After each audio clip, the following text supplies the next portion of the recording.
force 시스템을 정확하게 구해볼 수가 있지요.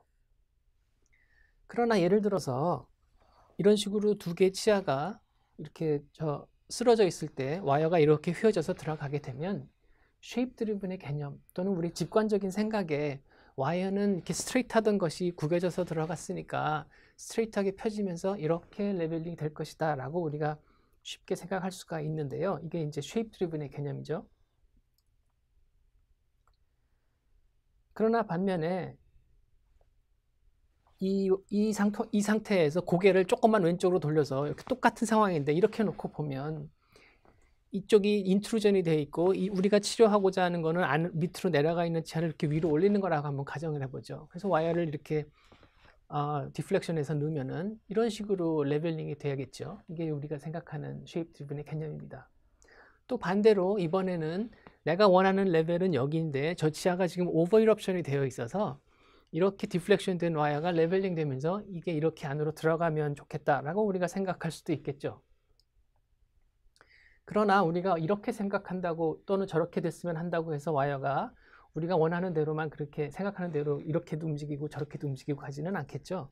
아마도 실제 상황에서는 이 세 가지의 모든 중간 정도인 이런 식으로 아마 레벨링이 될 것이라고 쉽게 예상해 볼 수가 있습니다. 다시 말씀드리면 이 그림에서 보이신 무엇을 여러분들이 보실 수 있나요? 어떻게 보면 사람 얼굴 같기도 하고요.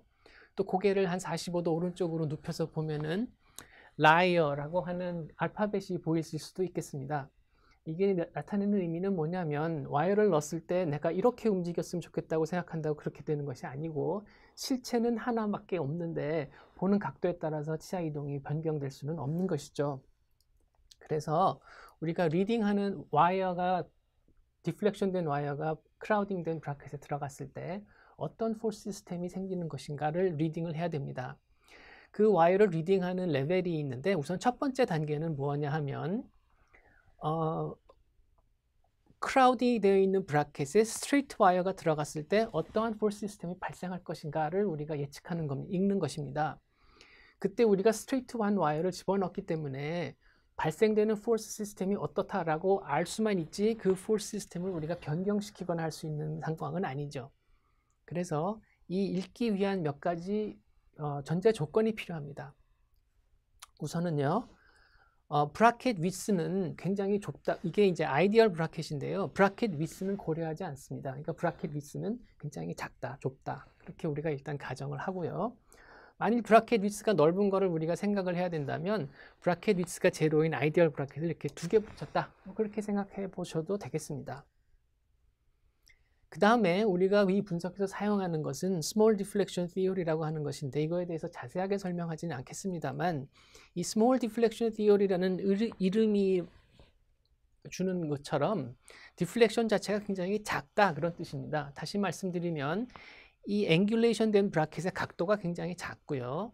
또 브라켓과 와이어 사이에 마찰은 없다고 우리가 가정을 하고 또 브라켓과 와이어 사이에서는 이렇게 플레이가 없다고 이렇게 가정을 하고 분석을 합니다.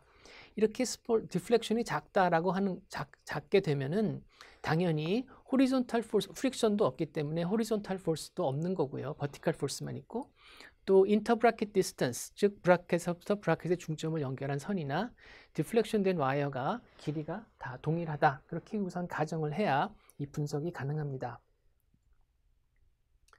자, 그래서 먼저 가장 간단한 예로 이거 지금 이런 경우에 와이어가 스트레이트한 와이어가 들어가면 아무 포스 시스템도 발생하지 않겠죠. 근데 예를 들어서 브라켓이 이렇게 각도 차이를 가지고 있게 됩니다. 이렇게 브라켓에 각도 차이가 있는데 스트레이트한 와이어를 집어넣기 위해서는 왼쪽 브라켓과 오른쪽 브라켓에 각각 카운터 클럭와이즈로 이런 모멘트를 주어서 와이어를 변형시켜야 이렇게 엔게이지가 되겠죠. 그러면 저 변형된 이 S자 형태의 이 와이어는 현재 평형 상태에 있기 때문에 모든 모멘트의 합과 포스 시스템의 합이 같아야 되겠죠. 그래서 왼쪽에 있는 브라켓을 A, 오른쪽에 있는 브라켓을 B라고 우리가 한다면 이쪽에 생기는 모멘트가 MA, 이쪽에 생기는 모멘트를 MB라고 하지요. 그러면 평형 상태에 있기 위해서는 카운터 클럭와이즈 모멘트 지금 두 개가 있으니까 클럭와이즈 모멘트도 필요할 것입니다. 그래서 부가적으로 A 브라켓에서는 익스트루전 되고자 하는 FA, 오른쪽 브라켓에서는 익스트루전 되고자 하는 FB가 발생해서 저 변형된 디플렉